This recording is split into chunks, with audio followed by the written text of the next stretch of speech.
Welcome to the Schmoeville podcast that discuss why is Christian on vacation? My name is Ryan Snelling, and I'm joined by my co-host. He is the Seth Cohen to my Ryan Atwood, Mr. Brian Davids. What's up, my man? How dare you? What's wrong with that? You don't want to be Seth Cohen? I told you once before, I'm in between both. I'm a hybrid. Well, I'm probably in between both too, but my name is Ryan, so I think I automatically get the Ryan Atwood status. And I'm not from the OC. I think you're more of a Zach. Okay, I'm Little Chino, but that's besides the point, because today's episode, it's not going to be about us, Brian. Okay, we've got a guest in here. I am actually going to refrain from calling him Little Evil. We've got JTE in the house. What's up, buddy? What's going on? I hope my mic's working because we went through a whole spiel about that. Yeah, let's just ignore it. It's fine. It's not a big deal. It's going to sound better than what RB3 sounded. Hey, I spent $100 on a Yeti mic and it's not working on my MacBook. Yeah, you're right. Shit. You're right. This is probably not the best time for you to discover that. You're right. No, I hope Yeti's listening. Are you listening, Yeti? Whoever makes these microphones, I'm after you, motherfuckers. But it could be the MacBook.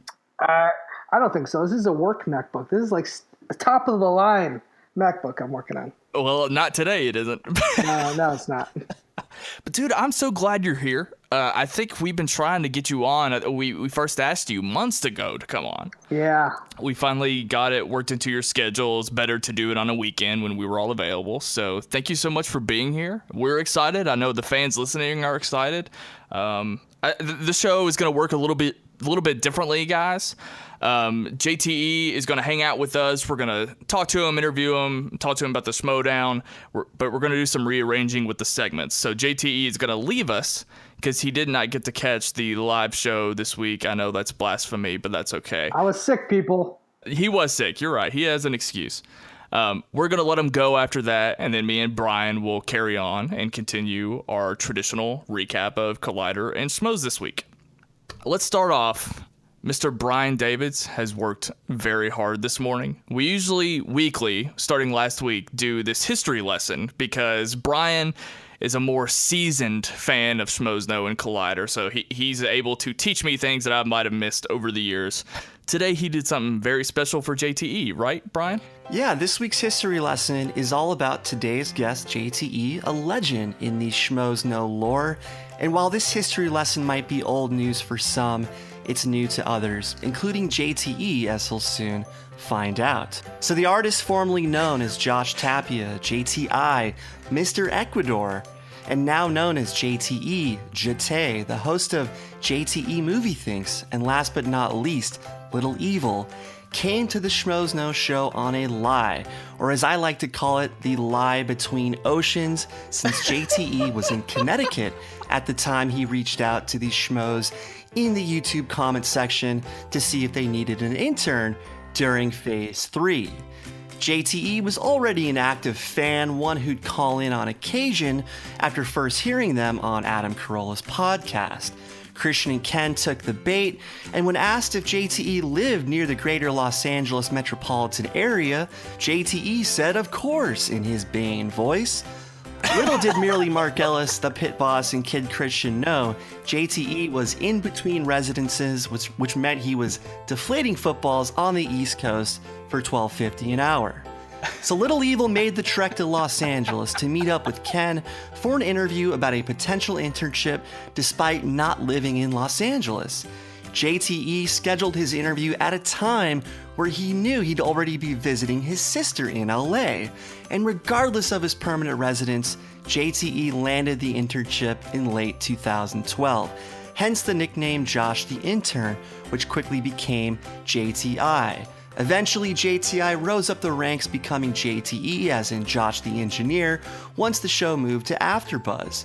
JTE quickly became known for his hilarious mispronunciations of celebrity names, despite a deep well of film knowledge that has become evident through the Schmoedown, despite his win-loss record and film school education. He's also recognized by his trademark backwards black cap. In one of the show's finest stretches a couple years ago, JTE was accused of cheating in the Schmoedown as he allegedly looked at Mark Ellis's paper during a point wager. That led to the trial of JTE, where he was found not guilty of cheating by a jury of his peers. However, in my conspiracy of the week, the same man who helped save JTE from a guilty verdict, Hal Rudnick, aka JusticeBot, and co-prosecutor during the trial, is now one of JTE's superiors over at ScreenJunkies. Some people insist, mainly me, that JTE brokered a deal with Hal Rudnick that if JusticeBot threw the case against JTE, that JTE would have to leave the engineering booth at Schmoes Know for ScreenJunkies, and that eventually happened in Phase 5 of Schmoes Know. Today, as a recurring character on the Schmoes Know show and Schmoedown, Little Evil continues to be a controversial figure due to his Schmoedown smack talk that seems to intensify with every loss, as well as a highly publicized backstabbing of his former tag team partner and defense attorney during the trial of JTE, Bobby Finstock. JTE is now partnered with fellow legal seafood lover Jeff Snyder. Next, we'll see JTE in a Schmoes Know original film entitled Little Evil: The Rise and Fall of JTE. And to close on a random piece of trivia, JTE was once robbed of his iPhone in Ecuador by a random guy with a finger gun in his jacket pocket. And that is your Schmoeville history lesson of the week. Well done. That was incredible. All pretty accurate. So much of my life is out there. I will add, while I was in Connecticut when I messaged the Schmoes about interning, I did work in LA for several years on film production, small budget films, reality TV shows. So I have a long history of working in LA in production before I was a so-called Schmoes intern. But that was before, like you were in LA. That was all before. I basically, I lived in LA for like 4 or 5 years working on LA productions, films, right, reality shows, whatever you could think sure, of. And then I left for like a year, went to South America. And after I left South America, I went back to Connecticut, where I was there for a short time. And during that short time is when I messaged the Schmoes. But yeah, listen, people call it a lie. I call it, playing the game. Yeah, why would anyone give you shit for that? Like, that is incredible. That is a story about a guy who just made what he wanted happen for himself. Like, that's an incredible story. Yeah, you know what? I learned the reason why I probably did it is because a couple years earlier, when I first moved to LA, a friend of mine, I was literally just moved to LA. I was sleeping on my friend's floor because I was just out of college. I had no money. We were sending our resumes for like every movie production coming up in Hollywood. And me and my friend were walking down the street, and he got a phone call to be a PA on the film Tropic Thunder. And when he picked up the phone call, we were in Los Angeles. They said, "Hey, we need somebody for Tropic Thunder. Can you come in on Monday?" My friend goes, "Yes, I'm in LA, but I could be there by Monday." Immediately, the person told them, "Sorry, we're only looking for people who are living in Hawaii." And they basically hung up on him. Maybe about 60 seconds later, my phone rang with the same phone number. So when I picked up the phone, I knew already who it was going to be. Oh, wow. And they asked me, they said, "Hey, we're looking for PAs for Tropic Thunder. Would you like to come in?"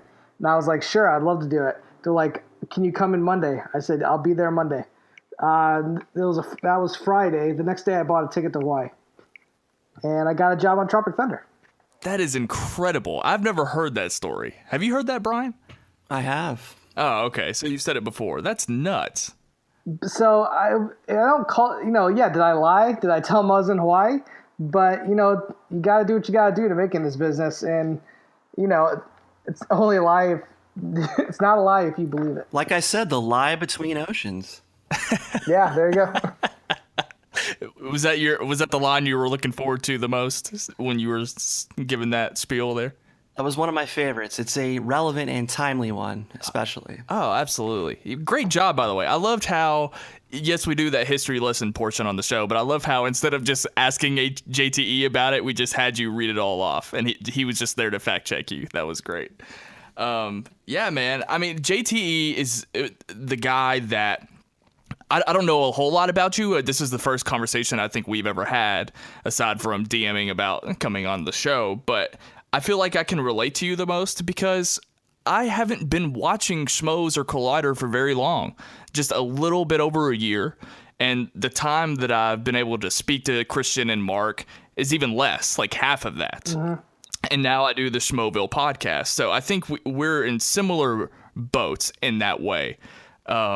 I think my first question that I want to ask you is, was there ever a moment when you had you couldn't believe where you had put yourself? Like where you have to take a second to look around you and realize that, hey, these people that I've been watching for so long, I'm actually in a room with them. I'm actually working with them. I'm actually hanging out with them. Was there ever like a surreal moment? That happens about once a week. Oh, yeah, really? To be completely honest, I mean, to do what I do, like, you got to remember when I first moved to LA, this whole online thing was not even like on the radar. I didn't move out to LA and got a film degree. I wasn't like, hey, you know what I'm going to do? I'm going to work on YouTube and just talk about movies. Like, that wasn't even a thing when I was out here. It wasn't something that, when I came onto it, it was still growing. It was very small and kind of, still becoming its own thing. Honest Trailers wasn't even out yet. It was really kind of something I just fell backwards into, but I fell back into it because I love movies, and I honestly would never thought it would be a career. And again, yes, Mark and Christian, the whole, Makuga, everybody, Coster, they're all friends now. They're friends. They're my good friends. I don't see them as like, these guys who I used to watch anymore, but I still look back almost once a week and say, man, am I really doing this for a living? Like, I literally come into work and just talk movies all day. And yes, I engineer, but I'm telling you, while it's not like an easy job, it's such a fun job. We did a show on ScreenJunkies with Seth Rogen a couple weeks ago. We had the directors of Civil War come in. And then again, I'm so lucky because I have my foot in both, I have my foot in the ScreenJunkies world now, and I have my foot in the Schmoes world, and they're also really close friends. So it's just so nice to have both factions just be a part of my life. And yeah, again, every Thursday when I get to go sit down and just talk movies with these guys and have, all these people watching, still boggles my mind. I'm just a kid from Connecticut, man. It doesn't make any sense in my head. Since you mentioned ScreenJunkies, how long did it take for you to become acclimated to their way of doing things once you made the transition from Schmoes to ScreenJunkies? Was it a quick adjustment period, or did you have to go through some lumps? No, well, you got to remember, we were doing the Schmoedown network over at AfterBuzz a couple years ago, and Movie Fights originally started at AfterBuzz Studios. And because Christian and Andy were good friends, and Andy was like, hey, we want to launch a show. Can we do it at AfterBuzz Studios? Christian's like, yeah, we let our engineer JTE do it. So I've done Movie Fights since episode 1. So I've done every single episode. The only episodes I haven't done are the ones I've missed because either I was sick or if I had to go to a wedding or, I was out of town for some reason. But about 95% of the episodes I've done. So I knew the team. I knew Hal before I even went to ScreenJunkies because he's been on the Schmoes No Show once in a while. So basically, once the ScreenJunkies moved their show from AfterBuzz Studios to their own studio, it was just kind of a smart move to have me go over there with them and kind of, continue doing the show because I knew it better than anybody else. But at that point, it was basically part-time. I was only working a few days a week. It wasn't until ScreenJunkies Plus came around where I really they're like, you know what, let's bring them on full-time.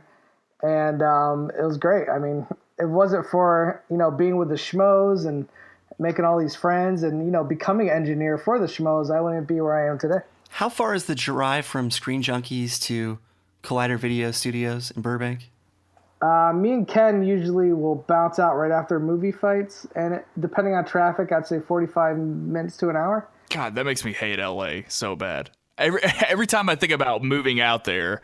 That's not a short distance either, though. Like Beverly Hills to Burbank is a bit of a drive, even if there wasn't a lot of traffic. Well, I know practically nothing about LA other than the traffic is horrendous. Like that's the only thing I ever hear about it when I ask people if I should move out there. So yeah, I mean, it's different because once you lived out here for a while, I think you just kind of get used to it. I don't see it as being horrible. I mean, there are times where it can be really bad. It's literally you have to know where to go and when to go there, and what times are good, what times are bad. If you're smart about it, you could get it could be pretty painless. Is Christian delegating more? How so? Like as far as who he puts on the winger table, like who's going to come on every week? I wouldn't say he delegates. I mean, listen, he knows we're all going to be there if we can. And, it depends on the topic of what's going on in that show that day. If it's a topic about, Star Wars, yeah, I'm probably not going to talk as much as like Riley or Ken Napsok. But if we're talking, Creed's coming up, obviously I'm going to be on the table with Finstock and I'm going to talk more. So I think the topics of the, show dictate more than, who's on the show. Sure. On this show, we talk a lot about the growth of the channels. And there's obvious comparisons to Screen Junkies. And since you're sort of in both fields, is there anything that you've looked at when you're looking at Schmoes Know as a brand and Collider as a brand? Is there anything that you've seen at Screen Junkies that can help grow these other two channels? That's an interesting question. The problem with that is they're such different in a lot of ways than what they're doing. Sure. Yeah. The way, Collider does the movie talk show, Schmoes Know is a version of that, but much more into like a Howard Stern style. And it's like a 2-hour show. It's once a week. Basically that's the only real, besides the reviews, that's the only show they have is the Schmoes Know show. Whereas, Screen Junkies, they put Honest Trailers is a whole different thing. I mean, absolutely. Every week we have to write a script. We have to do editing. There's just so much more that goes into what Screen Junkies does and compared to what Schmoes does. And I think it's kind of hard to say because they're so different. There's not really a show like Schmoes on Screen Junkies unless you count SJU, which is like an hour show where we kind of go over some of the weekly topics. But it's a totally different thing than what the Schmoes do, which is just 2 hours. And there's great guests, there's segments. And I think more than anything, you come for the cast of characters more than the movie news, actually. That's a good point. I think Christian and all those guys take pride in the fact that Schmoes Know show is a little bit more relaxed. It's based on the personalities of the panelists. So I totally get what you're saying. But yeah, I mean, it's a totally different vibe. I agree, but it's still sort of a concern for us when we care so much about these channels. We kind of try to explore so many routes when it comes to growing these channels, because I think a lot of it is our responsibility as fans too to get the word out there. So I was just curious if you had come across anything that look at Honest Trailers. Honest Trailers is 5 minutes long, maybe 6.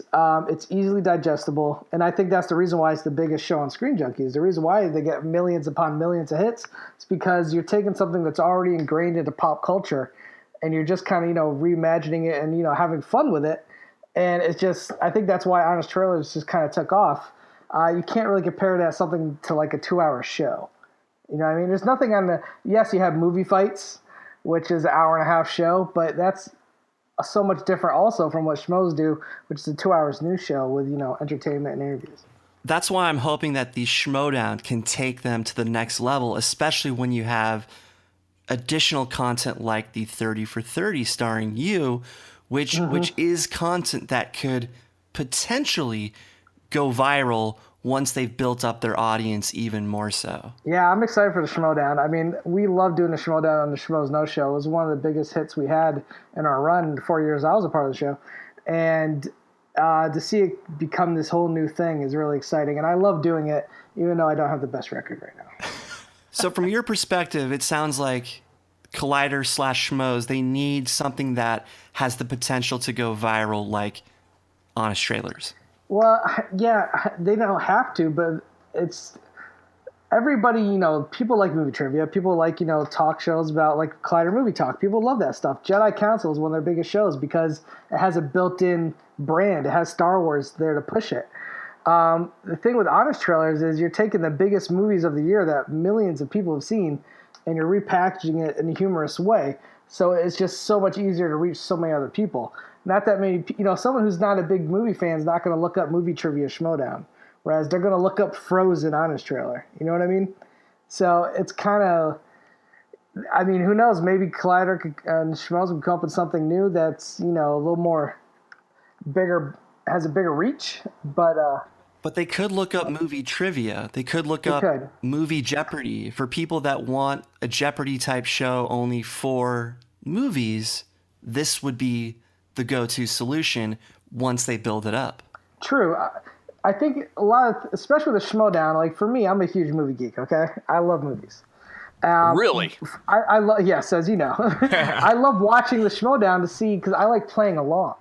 I like seeing, do I know what the answer is going to be? Like, oh, let's see if I could, how many did I get right compared to the components? Exactly. Now, somebody who clicks on this and is not a big movie fan, but is just a casual movie fan, if they don't know 90% of the answers, they're going to get bored. Right. You see what I'm saying? So I feel like the diehard movie fans and people really into movie trivia absolutely love the Schmoedown, and I think that's why it's such a big hit on Collider. But it's only going to reach out so far because the casual moviegoer who doesn't know all that stuff might not get into it as much, even though I do think there's a lot of drama in there and who's going to win. Don't take this the wrong way, but the reason I prefer the Schmoedown to movie fights is because I can play along to see if I know the answers. I can't exactly have a movie fight while the show is actually having their movie fight or arguments at the same time. So I'm able to interact or engage more with Schmoedown than movie fights.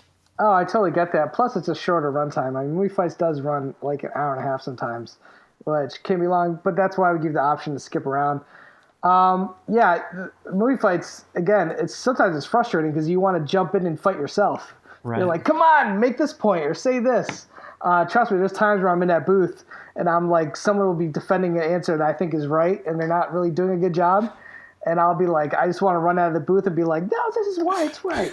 But yeah, that's both shows are competitions about movies. Just one allows you to participate in the process. Yeah, no, I totally agree. But as someone who gets to fight in movie fights once in a while, it's so much fun to get in there and argue.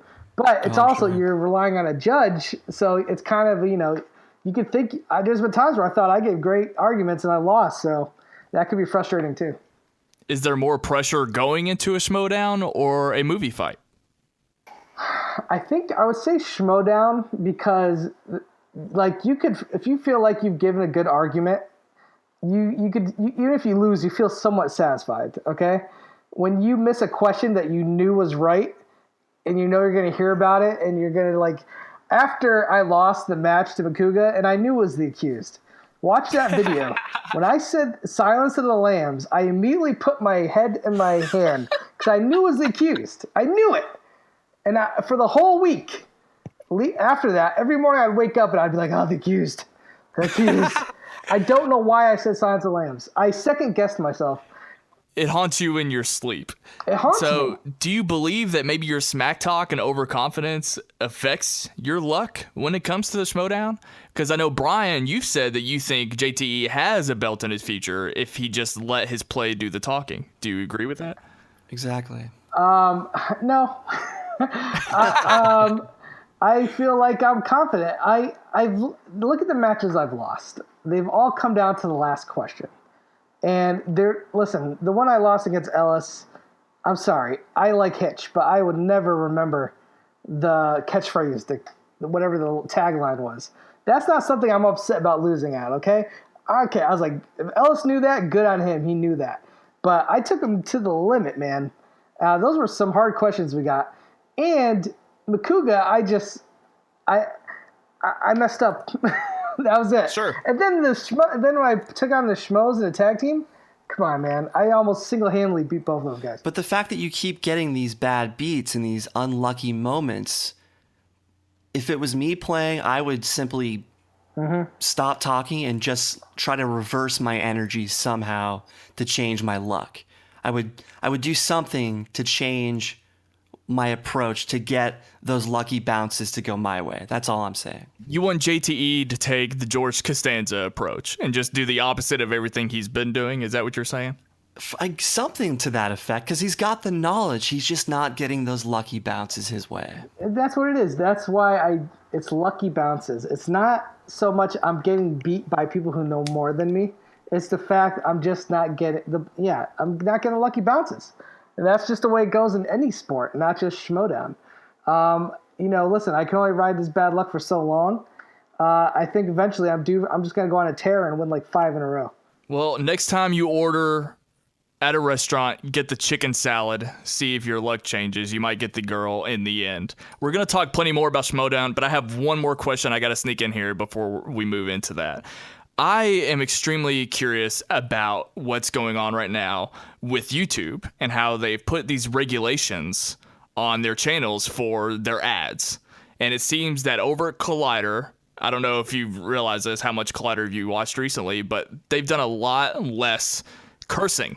And I was wondering if you could provide some insight into the channels, how this is going to affect even ScreenJunkies if you want. Like, can you just explain it to me a little bit further, what's going on with cursing, language, what have you on these channels? I probably know as much about it as you do. I mean, I've read the same thing about the rules and stuff.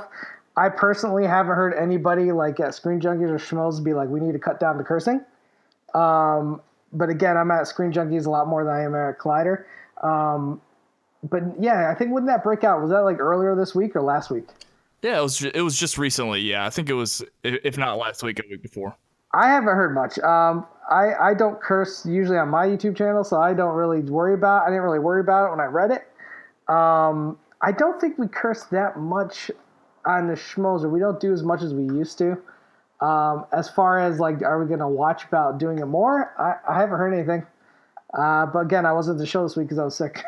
Last week, our obsession was with your good buddy Finstock. You know, he was on the Harloff podcast, and that was a revelation for me. And then we further discussed Finstock's history. How did you feel about all of that unfolding last week? Finstock's a good friend of mine. I've liked Finstock from day one. I wasn't there the first day he came on the show. Right. Like the very first day that he came on the show, I think you guys talked about it last week. Right. I was out of town. I was a best man at my friend's wedding, and I came back, and everyone on the crew was telling me how awful this guy was and how they never want him back. And I was like, who are they talking about? I was like, who is this guy? And then he came back on, and I thought he was a genius. I think so too. And I remember after the show talking to Ken and Ellis, and I said, what are you guys talking about? This guy is amazing. So I was very early on a Finstock fan from day one. I saw through the cloud and saw the genius. I just want to make that statement out there. I want to put that statement out there. And that wedding trip you just mentioned, that was the same trip where you went to go get all of your stuff and actually That's right. Yep. move back to join the show. Yep. And actually live there, which you weren't living your first few weeks on the show. That's right. I was staying with my sister in Pasadena, and yeah, they didn't know that. I didn't reveal it until like a year later on Ken's podcast, The Knapsack Files.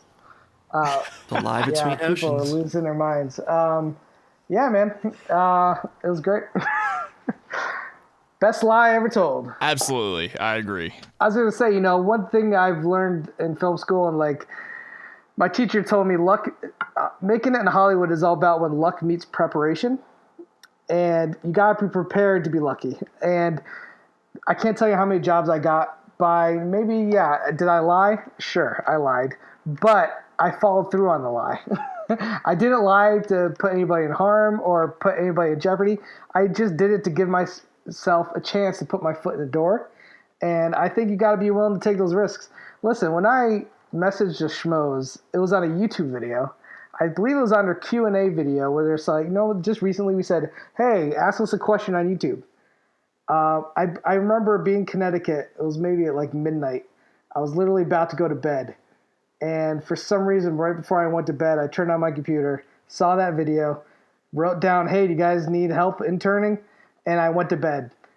And by just put myself out there just a little bit, it literally changed my whole life. And I think just don't be afraid to do the little things. That's all I really want to put out there, because little things have got me where I am today, and it's pretty amazing. So luck is lying meets preparation. That's the new definition for all you aspiring filmmakers.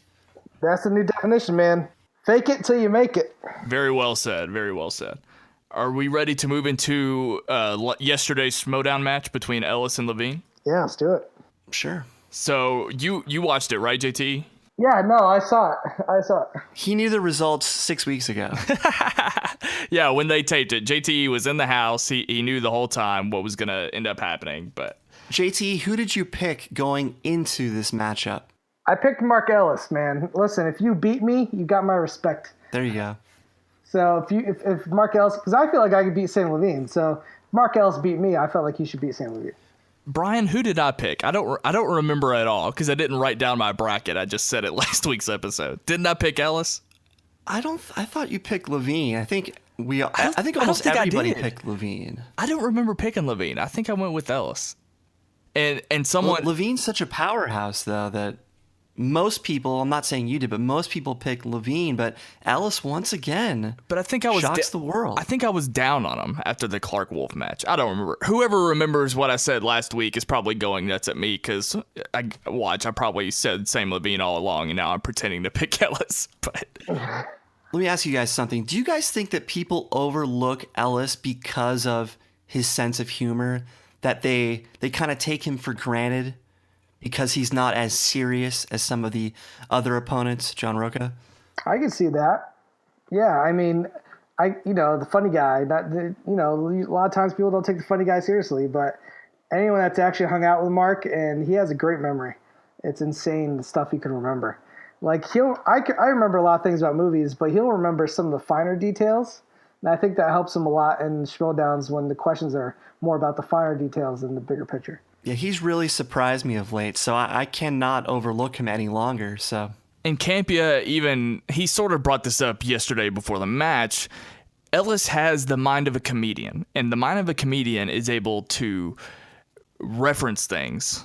Sharp. He's got a library of just things to pull out for jokes at any moment. And you can see that when you just watch the show, but for some reason I just don't think anything of it. You don't think it can necessarily apply to a movie trivia contest. But that is an advantage that he has, and Christian has it a little bit as well, right? And the only other stand-up comedian is Makuga. Is that correct? Makuga and Ken used to do it back in the day. Right. So all three of those people have that quick recall. Mm-hmm. Their GPUs are a little bit faster. When you compare that to someone like Campia, who has a brain fart every few minutes, so let me just say I've been griping about this for a while. At my first episode, in fact, I said that the show badly needs a countdown clock that everybody refers to. The fact that the hosts are the ones counting down was a big problem in this episode because it was inconsistent with previous matchups. I mean, Campia, when he hosts, he cannot wait to come in with the 5, 4, 3 countdown on people. And this really threw off Sam Levine as it seemed much quicker than the usual countdown, which if you go back and look at the Makuga JTE matchup, Makuga had 25 minutes to answer some of his questions because he was stalling so much. He was restating the question, asking the host to restate the question. He was reading his thoughts aloud. He was taking a nap before he answered some of these questions. So it's been inconsistent from week to week. And this just tells me they need a 10-second digital countdown clock that everybody refers to. Yeah, watching the episode, I kind of thought, man, he seemed a little quick. I almost think they should push it to 15. Well, Campia had a stopwatch, and what I thought was weird is that this is not something that apparently they didn't go over it with the contestants before the match, that they were introducing this clock, and they didn't even bring it up to our attention. They just started doing it. So I find that very weird that Sam wasn't prepared for that in general. But what I didn't like is that people are giving Campia shit because they were blaming him for changing the Schmoedown. Like Campia is able to just change things on a whim, and it was his idea. Christian was obviously there to defend that the stopwatch is just what they're doing now. Yes, you can argue maybe an extra 5 seconds, but the fact that it was there is a pro to me. Like you're right, Brian. That is something that they definitely needed to introduce. So I'm glad that they did it. But nobody knew it was there. That's a problem, and that's what took Sam out of this match because he had done so many matches with the previous format that this completely threw him off his game and may have cost him the match. Yeah, you're right. And there's another instance where I think the Schmoedown wasn't the best as far as preparedness, but we'll get to that in a second. But, I mean, JT, just what are your overall thoughts on the match? Yeah, it was a good match. I thought Sam LaVine definitely missed some easy questions earlier, and part of me was definitely thinking, was it the 10 seconds that was throwing him off? But at the same time, I was like, I could have answered those in 3. Tyler Perry? How do you not get Tyler Perry? There's no reason why he shouldn't need 15 seconds to think of Tyler Perry. Yeah, so it's kind of a double-edged sword. At the same time, I understand the time did feel like it went a little too quick. But on the other hand, some of those questions were pretty easy that I think he should have got right away. You know that he knew the Goldie Wilson III answer as well. I mean, there were several easy questions like you guys just said, but that damn clock, it took him out right away. It is tougher when you're under the lights, too. I mean, it does put a little more pressure on you.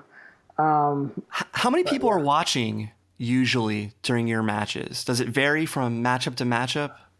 It varies, yeah. Sometimes there's quite a lot of people. Sometimes there's a handful of people. It all depends on, what people's... Can they get there? There's days where me and Ken like to, we get out of ScreenJunkies and we try to run over there and watch a couple matches. But then there's times where we're too busy. We can't do it. I love going and watching them live because it feels like a sporting event. Everyone's there. Everyone's pumped. It's so much fun.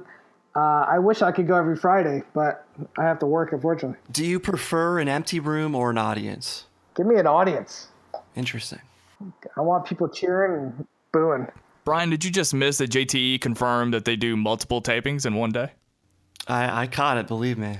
I mean, we don't always do multiple tapings. It's happened, you can't go back it's now. happened on a very few handful of times.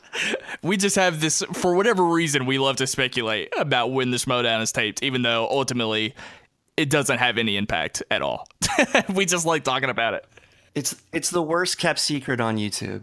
You know what? Like when I don't get to see, when they do tape a show and I can't go see it, I don't like text people like who won. I like to wait and watch it on YouTube. Watch it for myself. Sure. And I still get surprised.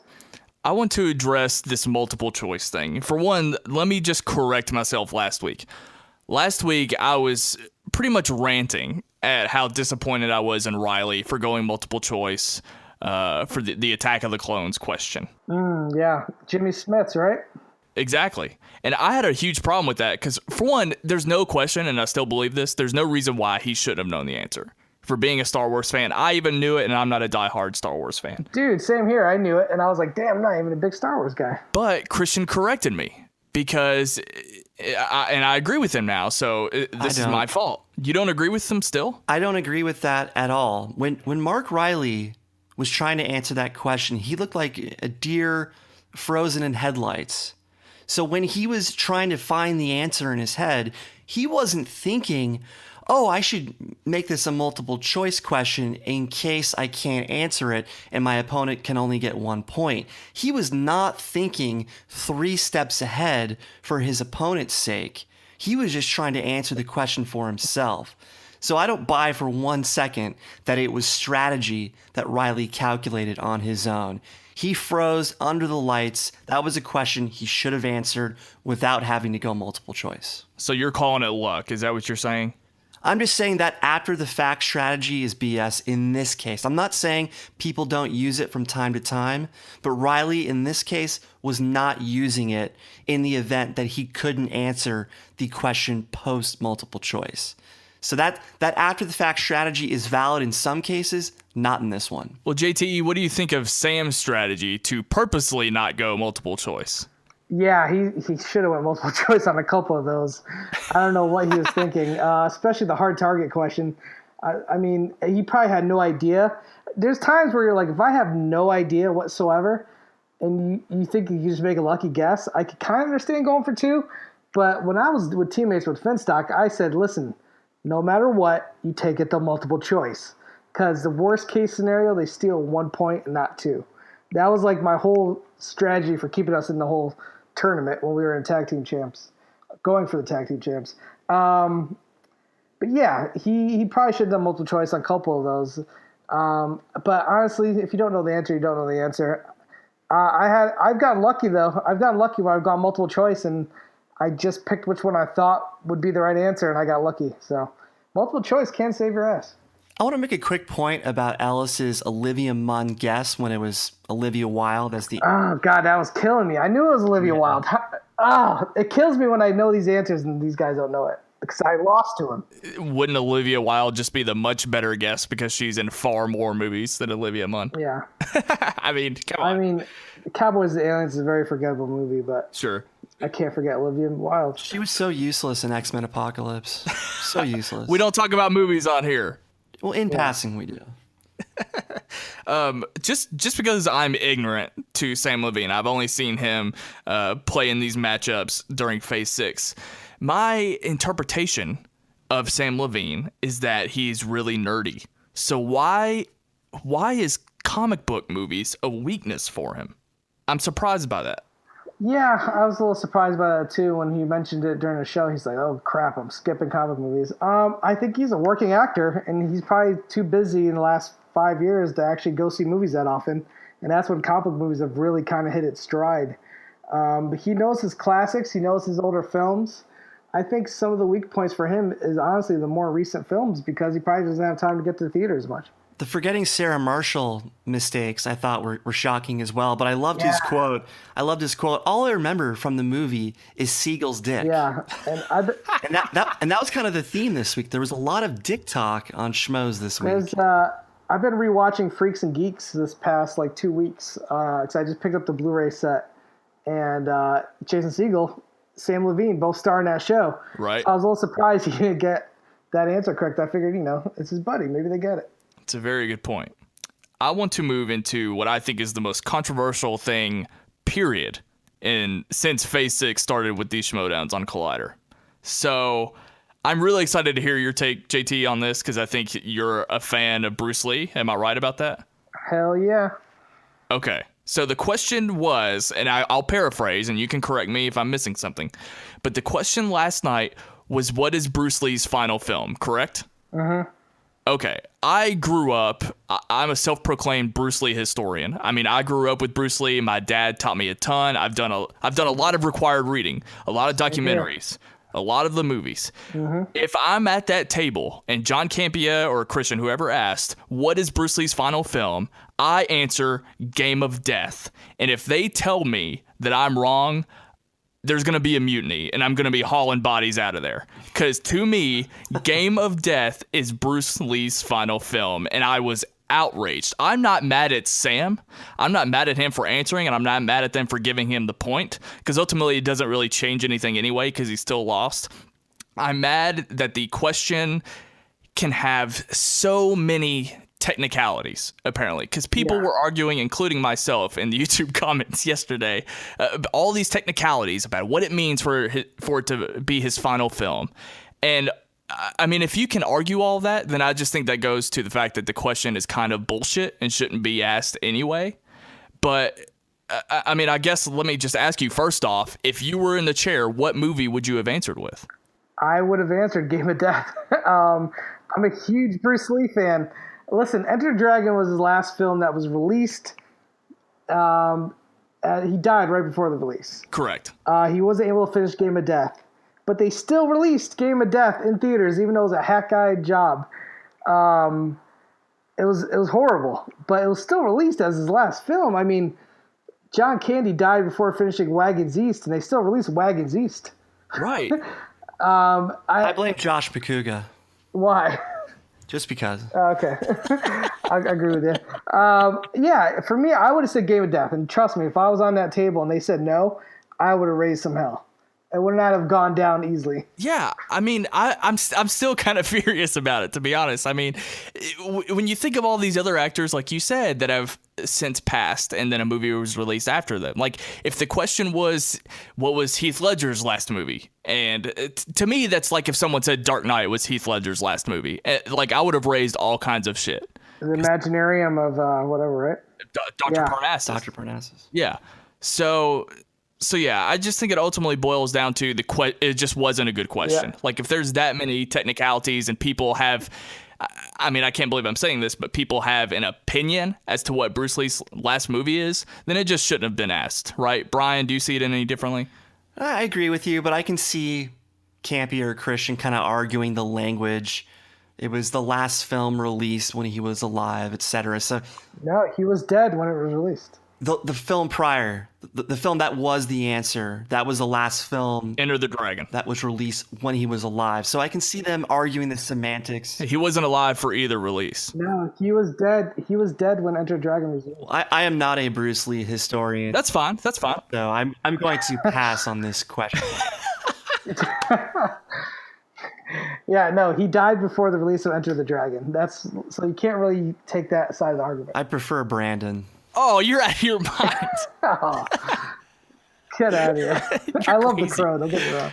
Did anybody else think it was crazy how Ellis came out to The Heat Is On from Beverly Hills Cop? I laughed my ass off. Oh, my God. And then Sam LaVine had that amazing answer regarding Beverly Hills Cop. Mm-hmm. Am I the only one that was marveled by that coincidence? I loved it. But then it was quickly taken away by the fact that he thought Jeffrey Dean Morgan was in Skyfall. Yeah, what was that all about? It's a hilarious coincidence. Like when you see those shitty articles online, they're like, which celebrity do you get confused all the time? That is a classic example. And I can't believe it was actually a victim of that. And plus, when you just think of the idea of Jeffrey Dean Morgan and being in Skyfall, it's hilarious to me. Because not that I don't love... Oh, God, how do you miss Javier Bardem? How did he miss that? I know. Unbelievable. And it's such a memorable villainous performance, in my opinion. So yeah, let's get to the overall tournament here. So I know this question probably pains you, but who do you see finishing this tournament with the belt? I'm going to go back to what I said earlier. I'm going to give it to the man who beat me, Mark Ellis. Oh, he's taking it all the way? I think my money's on Mark Ellis taking the whole thing. I think he's going to go on a run. He's overall, he doesn't really have a weakness. And again, the biggest factor for me is he beat me. So there you go. It's a great point. Ellis doesn't have a weakness. Interesting. I didn't lose Makuga. I beat myself. I lost to Makuga. Ellis beat me. That's why I see a difference. Gotcha. Just to speed it along real quick, because we're going to run out of time, let's preview your match next Tuesday. It's you and Jeff Snyder versus Team Mega Powers. Are you out for revenge? Do you think the heel turn is going to give you an advantage? What's next week going to look like, do you think? Listen, I had to carry Finstock for the whole tag team tournament. Yeah, he came through here and there. But Makuga, even though he beat me, again, I feel like I lost to him. I don't feel like he beat me. I have Jeff Snyder, who he's going to surprise a lot of people. This guy knows a lot of shit, man. He's seen stuff that I haven't seen. And I think that his knowledge is different than mine, so I think we're going to complement each other really well. I predict a win. Hands down win. I can't say it's going to be a knockout because I've underestimated Makuga before, and that's cost me. But I am pretty confident that there's no real way in math. There's just no way I could see those two guys beating me and Jeff Snyder. No matter which way you add it up, I can't see it happening unless the categories would have to be so much in favor of Makuga. If there's a Bad Boys 2 category or, something about the New York Mets that has nothing to do with movies, then maybe Finstock can pull it off. But I can't fathom losing. If I lose this, I don't know what's going to happen to me. Just make sure you get the Raging Bull questions. That's all I've got to say. Okay, good. Something else that we're really excited to see is this 30 for 30. And this trailer came out of nowhere. And people are buzzing about it. They played it on the live show, and then they released it again. It was even on before the Schmoedown. So we're about 2 weeks away, Copster confirmed, from this documentary airing. My first question is, did you even realize that they were making this? Did you know? I would rather not speak on it and let the documentary speak for itself. So we just need to see the documentary. Is that what you're saying? Yeah, I would like the documentary to speak for me. Okay. Well, how was your reaction to the trailer? Did you like the trailer? Was it a good representation of the documentary? I think my thoughts will come up through clearly in the documentary. Brian, do you have anything else? Let me just say, this didn't come out of nowhere. 5 weeks ago on this very show, I suggested the idea of creating faux trailers for the Schmoedown. Okay. So I'm going to choose to believe that they heard this podcast and said, wow, that Brian Davids, he's got some great ideas. Let's do that. And let's go with a 30 for 30 approach, which I didn't come up with, but it's absolutely brilliant. Absolutely brilliant.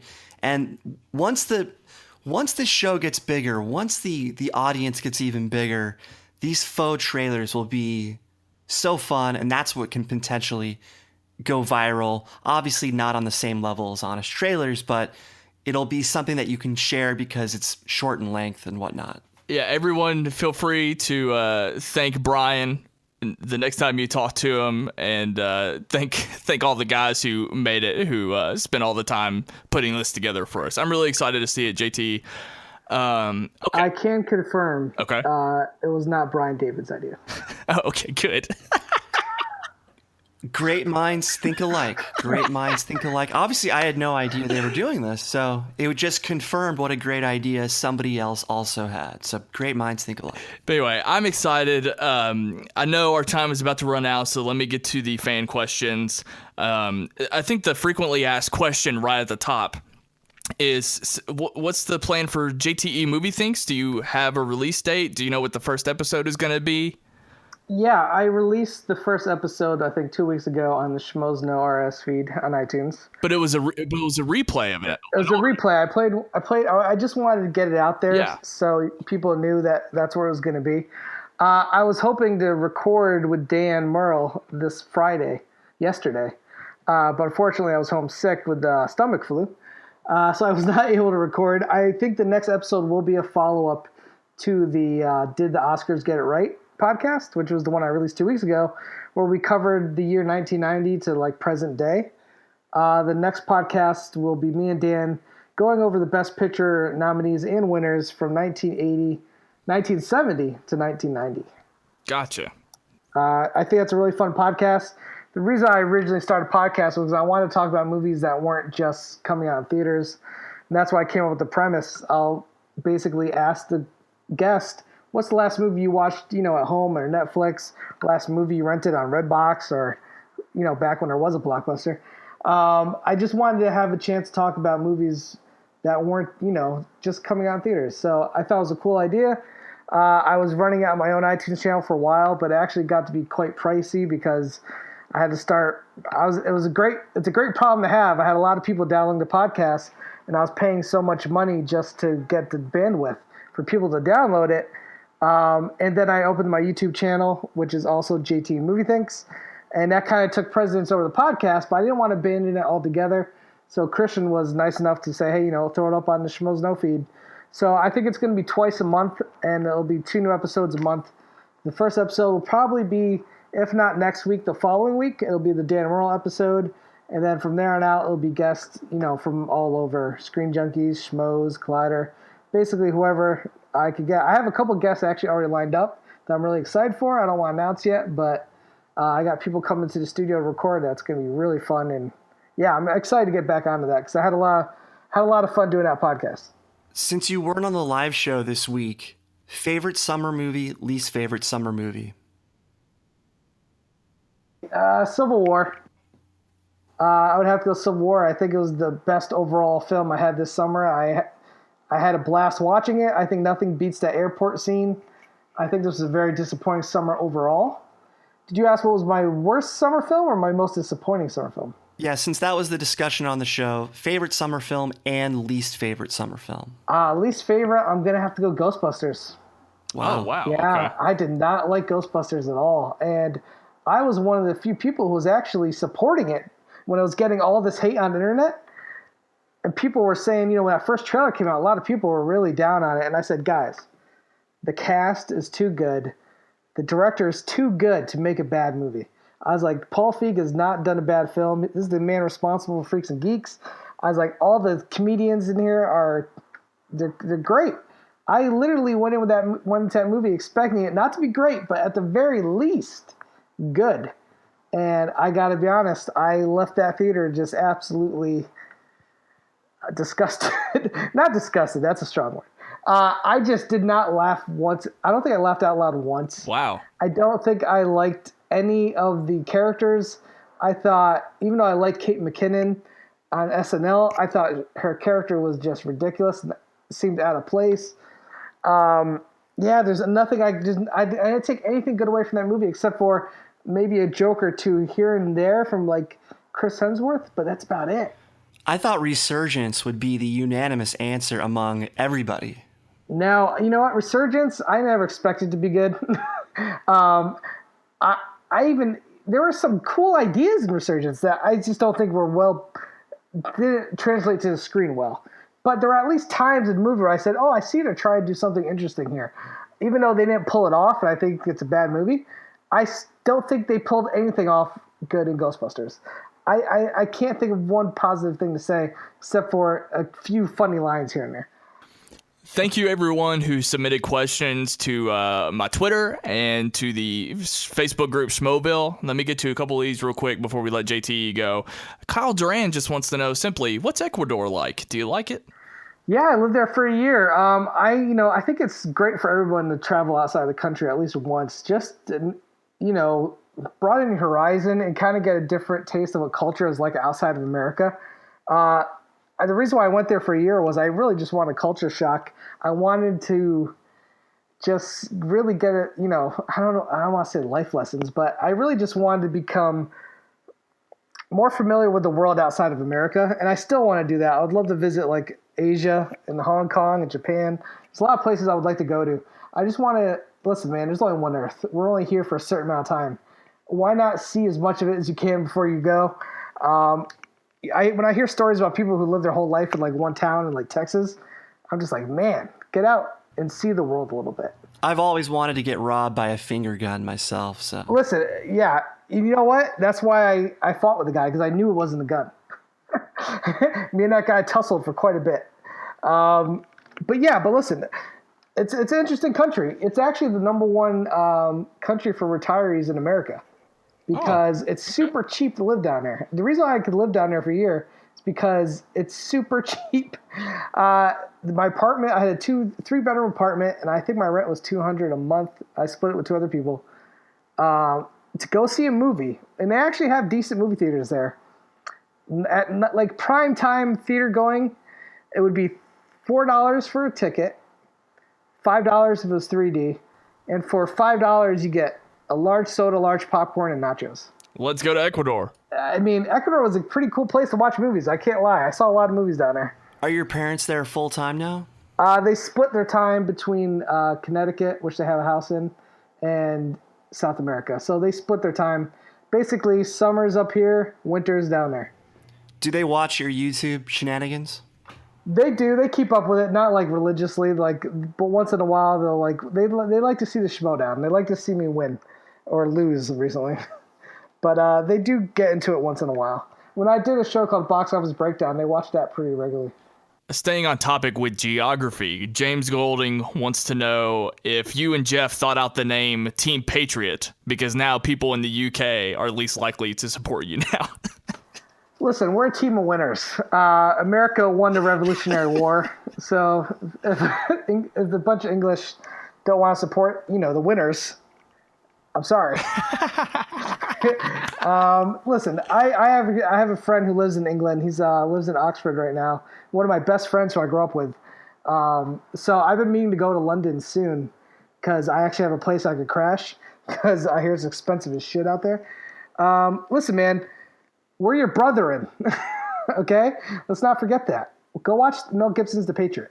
Yeah, I don't think this is as controversial as Makuga just calling out British actors on TV Talk a few weeks ago. No, of course not. James Golding also asked a great question. What advice did you give to Cody when you passed on the engineering torch? There wasn't a lot of advice, really. I basically, he just kind of watched over me when we knew we were going to make that transition. Slowly but surely, every week I would show him a little bit more, give him a little bit more responsibilities, and he kind of just he picked it up pretty quickly. I didn't really have to give him too much advice. Here's the thing: is I think when you're an engineer, everyone has their own method. I don't think every engineer does this the exact same way. Like I have an engineer who fills in for me sometimes. ScreenJunkies when I'm sick. And when I come back to my booth or my control station, there's always buttons or certain settings that have been changed. I think every engineer kind of figures out their own way of doing things, and that's the way they do it. So you could give them advice for the little things, but I think each engineer has to find their own way of how they like to do the show. Quick question. Erica on Twitter wants to know what your favorite Chinese film is. Oh, that's a tough one, man. God, that's tough. Asian film, right? Did you say Asian film or Chinese film? Well, she said Hong Kong, but I'm going to change it to change it to Chinese if you want. Yeah, we'll just you know what? I'll go Infernal Affairs. I think it's better than The Departed. I was really disappointed when I saw The Departed because I was such a huge fan of Infernal Affairs that when I saw The Departed, no one wants to see their favorite movie being remade 2 years after it's made. Right. Imagine like your favorite film like from 2 years ago just got remade this year. And it won Best Picture, and you're like, what the F? The original was better.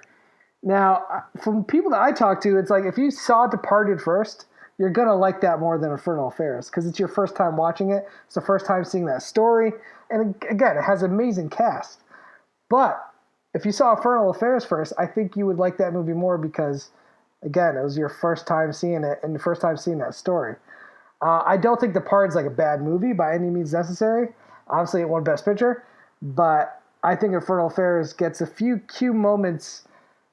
It hits them just a little bit better than The Departed. So you cannot wait for the Departed TV series that is coming out soon. Is that happening? For what? What is it? It's happening. Where is it? Amazon, Hulu, Netflix? What is it? I want to say Amazon or Hulu. It's. I was gonna say I think it's Amazon. Yeah. Well, here's the thing. I could kind of see that happening because one of the main differences between The Departed and Infernal Affairs, I believe in The Departed, Leo and Matt Damon are undercover for like 3 years. Yeah, it's a while. In Infernal Affairs, they're undercover for 13 years. Like a long fucking time. And that changes the story so much. There's a prequel to Infernal Affairs 2, that fills in those 13 years, that 13-year gap where they're undercover. So if you're going off the original trilogy of Infernal Affairs, I could definitely see a TV series being made out of it. I just confirmed it's Amazon. JTE needs to be on TV Talk because that's the first time I've heard that perspective. Everyone on there was bashing that idea, and you're actually for it. So. Oh, really? Yeah. Well, I could easily say I think I've seen more foreign films than probably the whole Schmoes team put together. Oh, shit talking. It's not shit talking. It's just true. I love foreign films. I watch foreign films all the time. I grew up watching foreign films. I think I just know them more than most people on the show. Also, speaking of TV, I will be on TV Fights this coming up Tuesday against Josh McCouga and Mark Ellis.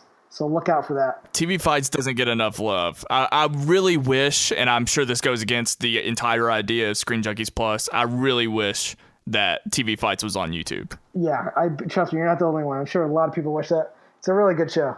Rapid fire, favorite Rocky film, and will Stallone return for Creed 2? Rocky 1 is still the best. Rocky 3 or 4 are probably the most fun. Will Stallone return for Creed 2? I don't know. I need to know who's coming back. Is Ryan Coogler coming back? Because there's been some debate on whether he will or not because of Black Panther. I want him to come back, and I want them to do a sequel. But I want it to be under the right circumstances. I don't want it to be, let's rush out and get a sequel because the money's there. I want to do it because they have a good story. But it sounds like Coogler had like the sequels all planned out. Honestly, I would hate to see it come back without Coogler. I need Coogler to come back. What if he's an executive producer and he's kind of overseeing everything? Then it kind of depends on who the director is. I need, if you give me another really good director, then maybe I could have some hope. But yeah, again, there's a lot of variables in that haven't really played out yet. The final Twitter question, and then we will let you go, comes from Robert Butler III. Never heard of him. Why is JTE scared to play me in 2K? Here's the deal. I'm not scared to play him. The thing is, I could beat him in real basketball so handedly that I'm afraid if I also beat him at 2K, his ego is just going to go so small.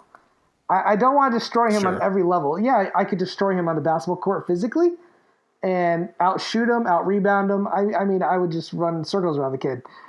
I would just hate to beat him also in a video game where you're at a reality. I don't want to defeat him on every level. But now I think I should because he asked that question and he called me out. I'm also going to beat him in Madden just for talking shit. All right, JTE, huge thank you for joining us on the show today. We greatly appreciate it. I know Schmoeville greatly appreciates it. If there's a listener out there that might not know that much about you, where can they find you? Oh, so many places. Follow me on Twitter at JTE Movie Things. You can also catch me on Instagram at JTE Movie Things. Let's see where else. Facebook, Josh, a.k.a. JTE. On YouTube, where I do movie reviews, trailer reviews, basically whatever I feel like doing. It's also JTE Movie Things. I'm cross-branding, guys. Sure. JTE Movie Things all over the board. Again, you can catch me on Schmoedown Thursday nights, ScreenJunkies during the week. Usually in a booth, but once in a while they let me get out there and be on a show. I don't have any movie fights lined up, but I think I'll be fighting somebody soon. TV fights next Tuesday. But again, I want to stress the podcast has come back on the Schmoedown feed, the same place where you're listening to this show. It's a really fun show where you get to hear me interview some of your favorite people from the Schmoeville Collider and ScreenJunkies crew. Dan Merle's going to be coming up with a follow-up episode. I got Hal Rudnick. I got a bunch of other cool people from Collider actually coming on too. So look out to that. And once again, my YouTube channel. I have a lot of fun doing YouTube. You know, for years I've been on the Schmoes and people are always like, I'd love to see you do movie reviews. And I finally started doing them and I'm having a blast doing it. Right now my Blair Witch review's up, which is coming out next Friday. So I was able to see a real early screening of that. And I had a lot of fun doing that review. And it's a much different sequel than I thought it was going to be. But check out my review, JT Movie Things, and let me know what you think. Did you review The Lie Between Oceans? I did not. I missed that movie. I feel like I said JT Movie Things like 100 times in the last minute. Yeah, I did not see Light Between the Oceans, and I really love Place Beyond the Pines, but I haven't had a chance to catch that one. Well, thanks, Mr. Ecuador. I appreciate you coming on as well. Thank you, Mr. Two first names. Plural. The second one is plural. It's true. Brian Davids. I have trouble trusting people with their last name could be a first name. You don't trust Kevin James? Don't get me started. I don't trust people who don't have their self as their Twitter profile picture. And right now his is just a picture of Walter White. So You don't trust Keith David? What? Do I trust Keith David? You don't trust Keith David or Kevin James or the Aaron Paul? You don't trust him either? None of them. Look at the characters they played. I also don't trust guys who don't spell Brian with a Y. Y is the feminine version of Brian, I'll have you know. That's not true. One of my best friends growing up was a guy and he spelled it with a Y. I'm just saying that's the feminine spelling of Brian. Brian with an I is the masculine way of spelling it. Y was always the way that mothers could feminize, if that's a word, their son's name, Brian. okay, my name is Ryan and I spell it with a Y. So that's idiotic. Ryan's a different story. I mean, Oh, I see how it is. Ryan Johnson deserves the I, but like I said, it's true. Brian with the Y was meant to make the name more feminine. True story. I'm not making this up. Now I know how Christian feels when he loses control of his show.